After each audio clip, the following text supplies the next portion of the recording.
Hello everyone, myself Vinay Kumaram. I am pursuing PhD in physics. So in this particular YouTube channel, I'll be teaching physics, chemistry and mathematics starting from 8th standard till 12th standard. In my previous video, I was actually discussing the Newton's laws of motion. So in that I have already covered the first law of motion and the second law of motion. So before going into the third law of motion, there are certain examples which are given in this particular chapter based on the equation which we have discussed while discussing the Newton's second law of motion.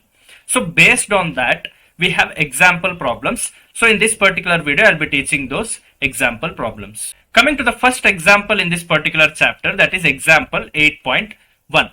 So in the question, they have given a constant force acts on an object of mass 5 kg.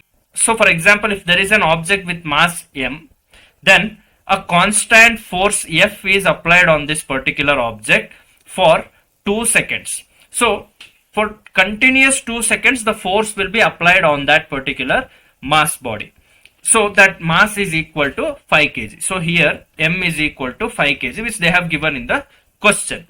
Now initially this particular ball was traveling at initial velocity which is equal to 3 meter per second, and after applying force continuously for 2 seconds, velocity of this particular object has increased to 7 meter per second. That means the final velocity of this particular object has become 7 meter per second, that is after receiving the force.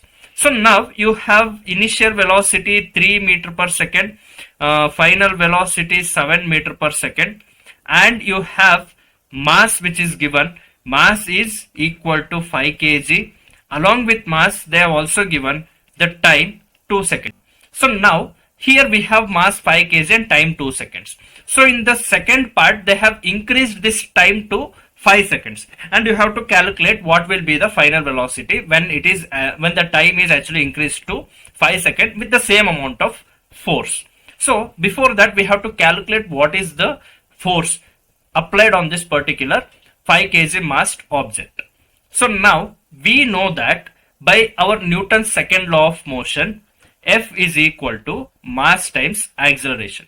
So this particular acceleration can be written as V minus U divided by T, because according to equations of motion, the first equation is V is equal to U plus AT.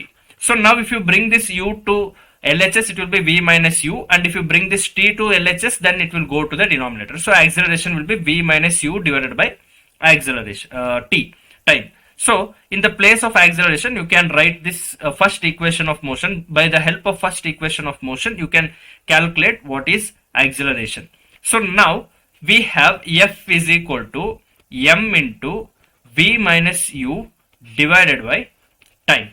So what is V? V is the final velocity. So mass is actually 5 kg. So I'll write 5. Everything is in SI unit. Even the mass is in SI unit, because SI unit of mass is kg, and SI unit of velocity is meter per second, and SI unit of time is seconds. So everything is given in SI units. So directly you can go on substituting. So what is the final velocity? Final velocity is 7 and initial velocity is 3 meter per second. So 7 minus 3, and the time is 2 seconds. So 7 minus 3 will be 4. So F is equal to 5 into 4 divided by 2. So 2 ones are 2 twos are 4. So 5 into 2 will be 10. So SI unit of force is Newton. So you can write capital N. So here the force applied is equal to 10 Newton. So in the same question, if the same 10 Newton of force is applied on this object for time 5 seconds. So now instead of applying the force for continuous 2 seconds, now the force is applied continuously for 5 seconds. So now what will be the final velocity of this particular object? So here final velocity we don't know. Initial velocity is as usual, that is 3 meter per second. We have already calculated the force, that is equal to 10 Newton, and time is equal to 5 seconds. Now they have given time as 5 seconds and mass will be same, that is 5 kg. So now if you use the same formula, then F is equal to m into V minus U divided by T.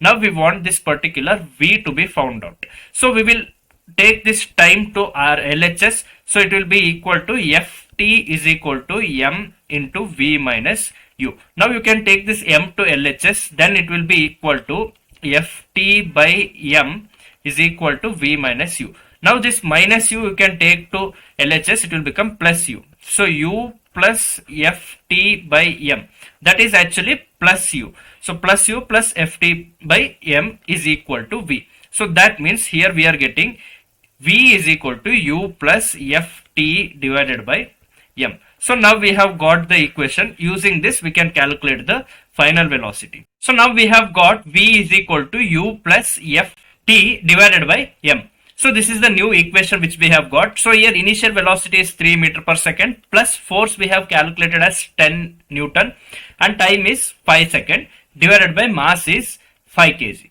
So here 5 and 5 gets cancelled with each other. So 10 plus 3 will be 13 meter per second.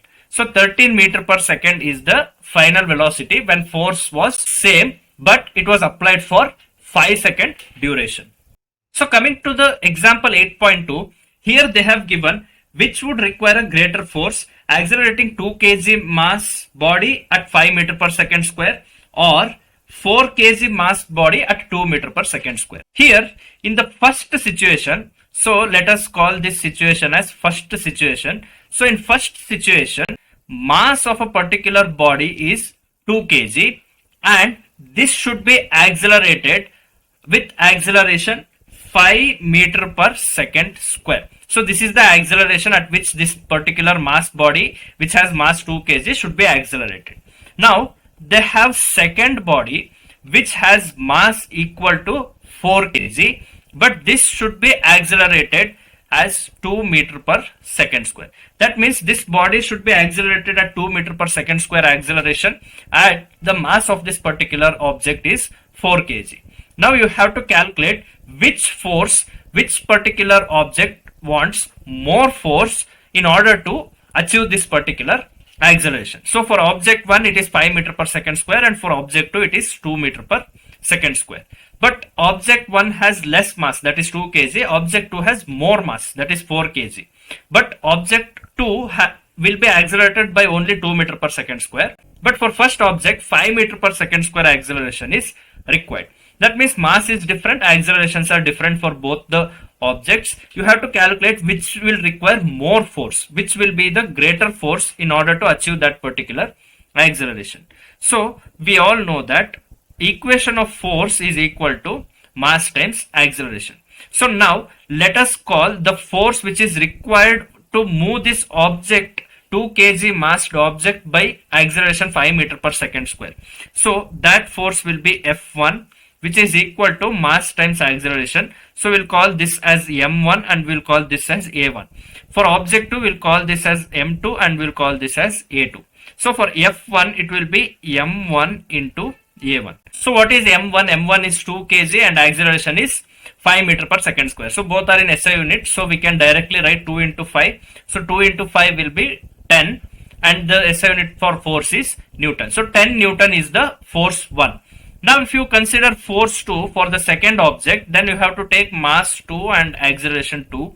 So the acceleration required here is 2 meter per second square, but the mass is 4 kg. So 4 into 2 will be 8 Newton. So here you can clearly see F1 is greater than F2. That means object 1 requires more force in order to accelerate by 5 meter per second square, whereas object 2 requires less force than the force which is given to object 1 in order to gain acceleration 2 meter per second square, where mass of the second object is 4 and mass of the first object will be 2. So here first object, that is first object receives more force. So first object's force is greater. So here first object gets more force in order to accelerate by 5 meter per second square acceleration. Coming to the example 8.3, here they have actually given a particular situation where a car will be moving on a particular path. So let's assume this as a car, and this particular car comes to rest after applying brake for 4 seconds. So here this particular car, initially it will be moving. So initial velocity of this particular car is equal to 108 km per hour. So here you should remember this is not given in SI units. So now if a particular driver who is driving this car, if he applies brakes from this particular point, after reaching this particular point it comes to rest. That means in order to reach this particular distance it has taken time 4 seconds. That means from this initial velocity u is equal to 108 kilometer to its final velocity 0 kilometer per hour, because here they have given after applying brakes after 4 seconds car has come to rest. That means in this particular distance which it has traveled, here the velocity was going on reducing, and at this particular position car has come to rest. So in order for this car to come to rest at this particular position, it has taken 4 seconds. For up to 4 seconds he has applied brake in order to make car to come to rest. So here final velocity will be equal to 0 km per hour, and they have also given mass of the car with passengers, so that is equal to 1000 kg. So now you have to calculate force applied by the brakes in order to make this car come to rest. So now in order to calculate force, we have to consider the equation F is equal to m into v minus u divided by t. Here initial velocity is given in kilometer per hour, so we have to convert that to SI unit. So initial velocity 100 kilometer per hour is there. So in order to convert this kilometer per hour to meter per second, you can multiply this with 1000 and you can divide this with 3600. So if 0 gets cancelled with each other, so 10 by 36 is there, so u is equal to 108. 10 by 36 will be 5 by 18. So now if you multiply 5 by 18 with 108, you will get in meter per second. So here 108 is the multiple of 18. So 18 ones are 18, 6s are 108. So 6 into 5 will be equal to 30 meter per second. So now you have converted initial velocity into meter per second, that is 30 meter per second. So final velocity is anyway 0. So now you can use the same formula, that is m into v minus u divided by t. So what is the mass of this particular car? That is 1000 kg including passengers, that is in SI unit. So I am writing 1000, v is 0 minus u will be equal to, we have calculated, that is 30 meter per second. So 30 minus 30 divided by time taken for that particular car to reach 0 as its final velocity is 4 seconds. That means for car to come to rest it has taken 4 seconds. So divided by 4. F is equal to 0 minus 30 is minus 30. Minus 30 into 1000 will be minus 30,000 divided by 4. Now 4 ones are 4. 4 7s are 28. 2 will be remaining 20. So 4 5s are 20. So 0 is there. So 0 you can put. So minus 7500 Newton is the force applied on this particular car by the brakes. You might be wondering why this minus symbol is coming. So for example, if a particular car is moving in this particular direction, so let's assume this as car, and if car is moving in this direction, force is actually restricting the motion of that particular car. When you apply brake, that brakes are restricting car to move in the same direction. That means force is applied in the opposite direction. So when driver applies brake, force is acting in the opposite direction. So this is direction of motion. So this is direction of motion of a particular car, and when brake is applied in this car, force will be acting on from the opposite to the direction of motion of the car. So that's why here this particular force has negative value, because force is a vector quantity and positive and negative symbol for a magnitude of that particular force will indicate the direction of force, whether it is in the direction of motion or in the opposite direction of motion, because vectors have both direction and magnitude, which you will be learning in your higher classes. So as of now you can remember that because negative sign is there for this particular force, this denotes force is acting opposite to the direction of motion. Coming to the next example, that is example 8.4. Here they have given a particular force of 5 Newton is applied on two objects where one object has mass m1 and other object has mass m2. So the same amount of force is applied on both the mass individually, and this particular mass m1, that is the first object, will be accelerated 10 meter per second square. So 10 meter per second square is the acceleration for this first object, and for the second object acceleration a2 will be equal to 20 meter per second square. So now here you have to calculate when both the objects are tied together. That is, when both the objects are tied together, then the total mass will be equal to m1 plus m2. So this is when objects are tied together. So when objects are tied together, then total mass will be the sum of their individual masses. So when this both objects are tied together, at that time if you apply same amount of force, that is 5 Newton force, how much acceleration this tied objects will produce? We will calculate the individual masses of both the objects. So initially we know that force is equal to mass times acceleration. So for object 1, force will be same, that is 5 Newton, because for both the objects same force is applied. So force is equal to 5 Newton. So mass 1, acceleration 1 will be there. For second object same force will be there, but it will be mass 2 into acceleration 2. So now you want to calculate mass 1. So m1 will be equal to force divided by a1. And if you want to calculate mass 2, then you can bring acceleration to the other side of the equality symbol. So it will go to the denominator. So force by a2. So F by a2, F by a1.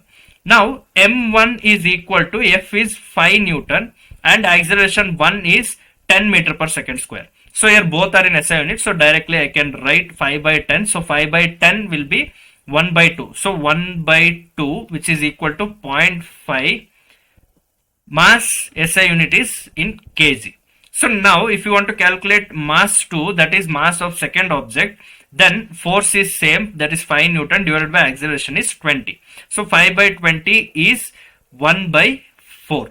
So 1 by 4 is 0.25 kg. So now if this both objects are tied together, then the total mass will be equal to m1 plus m2, that is equal to 0.5 kg plus 0.25 kg, that is equal to 0.75 kg. So now we have 0.75 kg as our new mass, and force will be same, that is 5 Newton. So now F is equal to ma if we are considering, then we have to find the acceleration. So acceleration will be equal to force by mass. So force is same, that is 5 Newton. Now the mass of the total mass of both the objects is 0.75 kg. So 0.75 will be in the denominator. So we know that 0.75 is nothing but 3 by 4. So instead of writing 0.75, I can write this as 3 by 4. So this 4 is in the denominator. So such kind of terms you can take to numerator. So that will be equal to 5 into 4 divided by 3.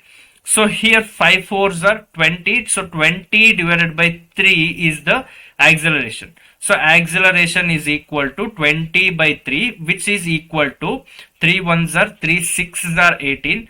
Point you can take. So 20 will be again remaining. So 6 6, it will be going on like that.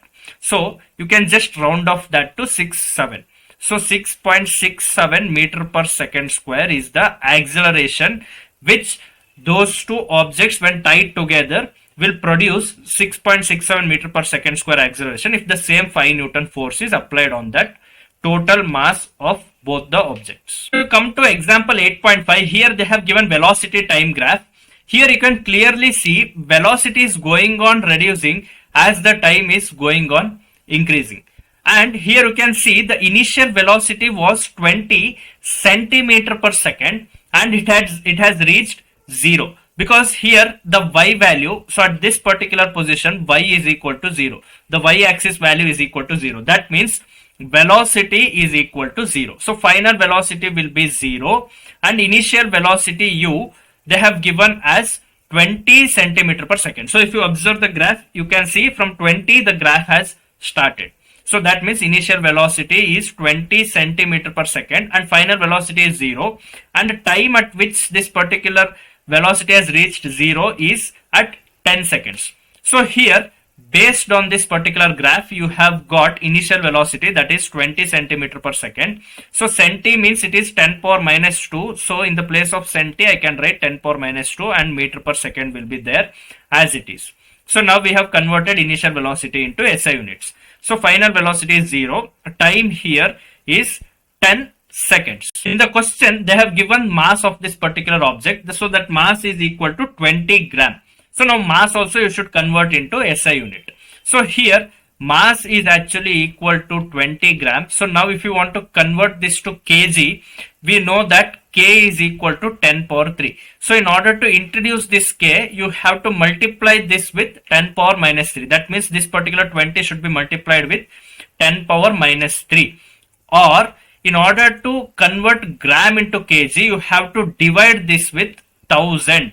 Then only you can convert. When you divide this with 1000, then only you can convert gram to kg. So in order to convert gram to kg, you have to divide this with 1000. That means 20 divided by 1000. So in the place of gram, you can now write kg. So now mass is 20 by 1000 kg, or you can write this as 10 power 3, because 1000 can be written as 10 power 3, because 10 into 10 into 10 will be equal to 1000. So 10 power 3, if you bring to numerator, it will be 10 power minus 3. So mass is equal to 20 into 10 power minus 3 kg, or you can keep this as 20 by 1000 kg also. So now we have got mass also in SI unit. So now we can calculate the force. So force is equal to mass into final velocity minus initial velocity divided by time. So what is mass? Mass is actually 20 by 1000 into what is final velocity? Final velocity is 0 minus initial velocity is, we have converted that to SI unit. So that is actually 20 into 10 power minus 2. So this 20 into 10 power minus 2. So we know that initial velocity is 20 into 10 power minus 2 meter per second. So if you remove this 10 power minus 2, so after two numbers you can put decimal point. So that means here you have to put, because here minus 2 is there. So 1, 2. So after two digits you can put decimal point. So that will be 0.20 meter per second. So now you can put that here. So 0.2 I can write here, divided by time taken to reach the final velocity 0, that is in order to come to rest, is 10 seconds. So that will be in denominator. So F is equal to, here 0, 0 gets cancelled with each other. So 0.2 is there, and in the denominator 10 is there. So 2 1s are 2, 2 5s are 10. So minus 0.2, in the denominator 105 is there. So 5 into 100 will be 500. So minus 0.2 divided by 500. Or you can write this as minus 2 divided by 5000 also. So now 2 1s are 2. 2 25s are 50 and 2 zeros will be there. So 1 by 2500. So force is equal to 1 by 2500. So minus is there, Newton. So now if you calculate this, you will get this as minus 0.0004 Newton. So this is the force which is applied on this particular object in opposite direction. Here also negative symbol is there. So that means force is applied in the opposite direction. So that's why velocity is reducing and it is reaching 0. That means object is coming to rest because force is in opposite direction. This is all there in this particular video. I have solved the examples which are there in this particular chapter. So in my next video, I will be explaining the Newton's third law of motion, which is the last topic of this particular chapter. So like this, if you want to learn more physics, chemistry and mathematics, then please do subscribe to my channel and stay tuned with my channel. Thank you.